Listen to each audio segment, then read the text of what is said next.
안녕하세요, 여러분. 인생 이막의 고민 타파 시간입니다. 오늘 첫 번째 사연은 참 가슴 아픈 이야기인데요.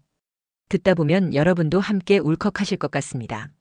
사연자분은 닉네임 희망나무님 75세 여성분이시고요. 부산에 사십니다. 사연 시작하겠습니다. 안녕하세요. 저는 75살의 평범한 주부입니다. 아들 둘을 키우면서 평생을 살았어요. 큰아들은 어릴 적부터 공부도 잘하고 똑똑해서 미국 유학을 갔다가 그곳에서 직장을 잡고 정착했어요. 벌써 9년 전 일입니다. 처음엔 섭섭했지만 아들이 좋은 곳에서 잘 살고 있다니 그것만으로도 감사했죠. 작은 아들은 저희 근처에 살면서 가끔 들러요. 작은 며느리도 참 착하고요. 큰아들은 결혼은 했지만 자식이 없었어요. 큰 며느리가 아이를 원하지 않는다더라고요. 뭐 요즘 세상이 그렇다잖아요. 서운했지만 아들이 행복하다면 괜찮다고 생각했습니다. 그런데 지난 2달 전이었어요. 작은 며느리한테서 전화가 왔어요. 평소에는 작은 아들이 전화를 하는데 그날은 며느리 목소리였어요. 뭔가 이상하다 싶었죠. 며느리가 떨리는 목소리로 형님이 돌아가셨다고 정말 죄송하다고 했어요. 순간 귀가 멍했어요.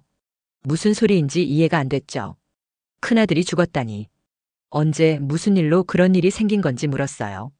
며느리는 울먹이면서 급성 심근경색으로 갑자기 죽었다고. 미국 현지 시간으로 2주 전 일이라고 했어요. 그리고 장례는 벌써 다 끝났다고 했습니다. 제 다리에 힘이 풀려서 그 자리에 주저앉았어요. 옆에 있던 남편도 뭔가 이상한 걸 눈치채고는 전화기를 빼앗더니 며느리한테 왜 진작 알리지 않았냐고 소리를 질렀어요. 며느리 말로는 작은 아들만 급히 미국으로 날아갔대요. 큰 며느리가 연락을 했고 작은 아들이 장례 절차를 도왔다고 해요. 그런데 저희한테는 일부러 알리지 않았대요. 부모님들이 나이도 많으시고 갑작스러운 소식에 쓰러지실까봐 걱정이 돼서 형님 장례 다 치르고 마음의 준비를 시켜드린 다음에 말씀드리려고 했다는 거예요. 내 자식이 죽었는데 무슨 마음의 준비가 있습니까? 제 배 아파 낳은 아들인데 그 아들 얼굴 한 번 못 보고 손 한 번 못 잡아보고 마지막 가는 길에 엄마가 함께하지도 못했어요. 둘째 내외는 우리가 충격받을까봐 그랬다고 하지만 저는 도저히 용납이 안 됩니다. 내 자식 장례를 못 가게 했다는 게 그게 말이 됩니까? 작은 아들이 나중에 찾아왔을 때도 보기가 싫었어요. 작은 애는 정말 죄송하다고 그때 형수님도 정신이 없었고 자기도 어떻게 해야 할지 몰라서 그랬다고 제게 사과를 했지만 가슴에 돌덩이가 박힌 것처럼 답답하기만 했어요. 남편은 더 심해요. 작은 아들이 오면 아예 방문을 닫아버리고 나오질 않아요. 밤마다 남편과 저는 큰아들 사진을 보면서 울어요. 큰아들이 중학생 때 상 받으러 간 사진, 대학 졸업식 사진, 미국 가기 전 마지막으로 찍은 가족 사진. 그 사진들을 볼 때마다 생각해요. 왜 내 자식 마지막 가는 길에 엄마를 못 가게 했을까? 설령 내가 쓰러졌다 한들 그게 뭐가 중요합니까? 자식 보내는 마지막 순간에 함께 있는 게 부모 도리 아닙니까? 작은 아들은 요즘도 가끔 연락을 해요. 안부를 물어요. 하지만 저는 전화를 받기가 싫어요. 받으면 울컥해서 말을 못하겠어요. 형제였는데. 작은 아들도 분명 힘들었을 거예요. 그것도 이해는 해요. 머리로는 이해하지만 큰 아들을 잃은 슬픔과 마지막 가는 길을 쓸쓸히 홀로 보냈다는 것에 가슴이 미어져요. 그리고 큰 아들이 죽었다는 게 믿기지 않아요. 마지막 가는 길이라도 직접 봤다면 이별을 실감할 텐데 그저 미국의 큰 아이가 살아있을 것 같다는 마음이 자꾸 듭니다. 전 어떻게 해야 할까요? 이 마음을 어떻게 풀어야 할까요? 여러분의 지혜를 구합니다. 지금까지 희망나무님의 사연을 들려드렸습니다. 사연을 읽으면서 저도 눈물이 났습니다. 자식을 먼저 보내는 것도 슬픈 일인데 마지막 가는 길조차 함께하지 못했다는 게 얼마나 억울하고 원통하실까요? 이 사연을 읽어드리면서 든 생각인데 입장에 따라 의견이 많이 나뉠 것 같습니다.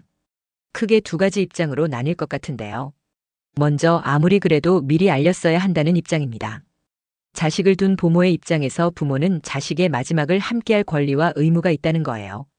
아무리 나이가 많고 건강이 좋지 않다 해도 그건 부모 스스로 판단할 문제이지 자식들이 대신 결정할 문제가 아니라는 거죠. 특히 장례라는 건 단순히 슬픔을 나누는 자리가 아니라 고인을 보내드리는 마지막 예의이자 남은 사람들이 이별을 받아들이는 과정이잖아요.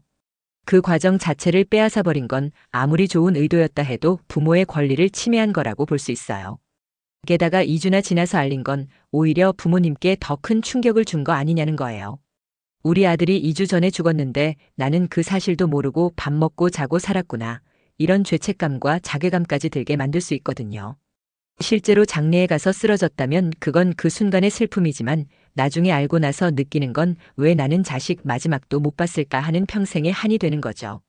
사연자 어머님 말씀대로 설령 그 자리에서 쓰러졌다 한들 그게 뭐가 중요하냐는 거예요. 자식 곁에 있는 게 부모 도리인데 그 도리조차 할 수 없게 만든 건 결국 더 큰 상처를 남긴 거라는 입장입니다. 그런데 반대로 작은아들과 며느리의 입장도 이해가 간다는 의견도 있을 수 있어요. 이 입장에서 보면요, 작은아들 내외도 정말 고민이 많았을 거예요. 형이 갑자기 돌아가셨는데 70대 중반의 부모님께 바로 알렸다가 정말로 쓰러지시기라도 하면 어쩌나. 특히 미국까지 급하게 가시는 과정에서 건강 문제가 생기면 어쩌나.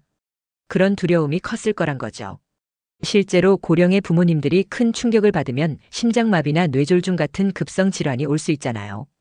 작은아들 입장에서는 형도 잃고 부모님까지 잃으면 어떡하나 하는 극도의 불안감 속에서 최선이라고 생각한 선택을 했을 수 있어요. 게다가 미국이라는 먼 거리, 급하게 장례 절차를 진행해야 하는 상황, 형수님도 정신없이 힘든 상태. 이런 복잡한 상황 속에서 젊은 사람들도 판단력이 흐려질 수 있거든요. 나중에 생각해보면 그때 알렸어야 했는데 싶지만 그 순간에는 정말로 부모님을 지키려는 마음이었을 수 있다는 거예요. 그리고 작은아들도 분명 죄책감에 시달리고 있을 거예요. 형을 잃은 슬픔에다가 부모님께 원망까지 듣게 되니 그 마음도 얼마나 무겁겠어요. 어쩌면 작은아들 본인도 내가 잘못 판단했구나 하고 후회하면서도 그때는 정말 최선이라고 믿었던 선택이었을 거란 입장입니다. 이 사연은 정답이 없는 것 같습니다. 양쪽 다 틀린 게 아니거든요. 부모님의 슬픔과 억울함도 당연하고 작은아들 내외의 고민과 선택도 이해는 가요. 다만 그 결과가 너무 가슴 아픈 거죠. 여러분은 이 사연을 들으시고 어떤 생각이 드시나요?